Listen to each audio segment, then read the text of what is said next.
Hey guys, so we're continuing our series on the different centuries as per shown on Wikipedia. Now we're on the 5th century. I'm going to start a timer as always, so I don't wax too long. All right, here we go. So the 5th century is the period that goes from 400 to 500. So everything that starts with the 400s, we could call them the 400s also.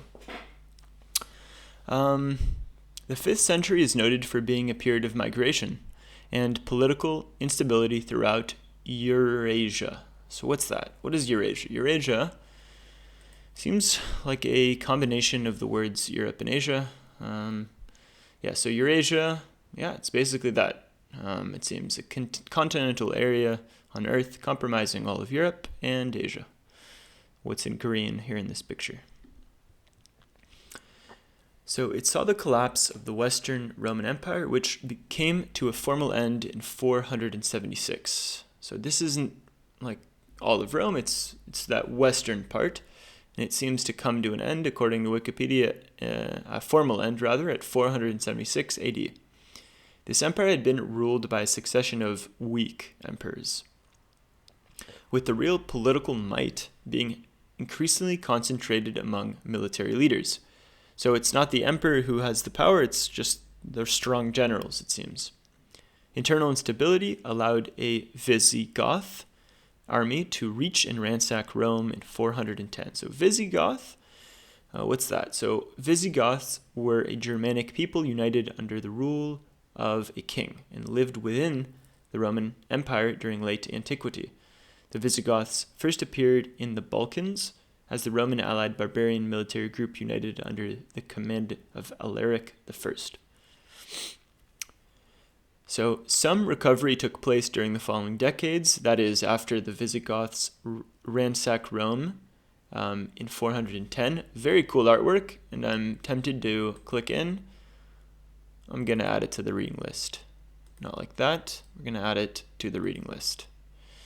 So some recovery took place during the following decades, but the Western Empire received another various blow when a second foreign group, the Vandals, occupied Carthage, a capital of an extremely important province in Africa. The Vandals are a Germanic people, and Carthage is in Africa. So it is... It conjures some interesting pictures of these Germanic barbarians in the African continent, which I know it's North Africa, but it's still quite a stretch. They're quite a long ways away from home in Africa.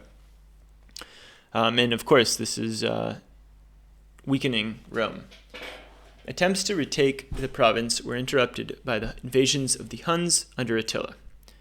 After Attila's defeat, both Eastern and Western empires joined forces for a final assault on Vandal North Africa, but this campaign was a spectacular failure. In China, the period of the 16 kingdoms, you heard that right, 16 different kingdoms, so China is fractured and not unified. This was characterized by the formation and collapse of small sub-kingdoms ruled by warring ethnic groups after the fall of the former Qin towards the end of the previous century. The north of China was once again reunited by Northern Wei in 439. Meanwhile, in the Eastern Jin dynasty, the Jin statesman and general Liu Yu consolidated his power and forced the last emperor of the Jin dynasty, Emperor Gong of Jin, to abdicate to him in 420. This created the Song dynasty, which was also the starting point of the period known as the Northern and Southern dynasties. Toward the end of the 5th century, I'm here at the end, toward the end of the 5th century, the Gupta Empire of India was invaded from Central Asia and occupied by elements of the Hunna people. These peoples may have been related to the Huns, who devastated Rome during the same period.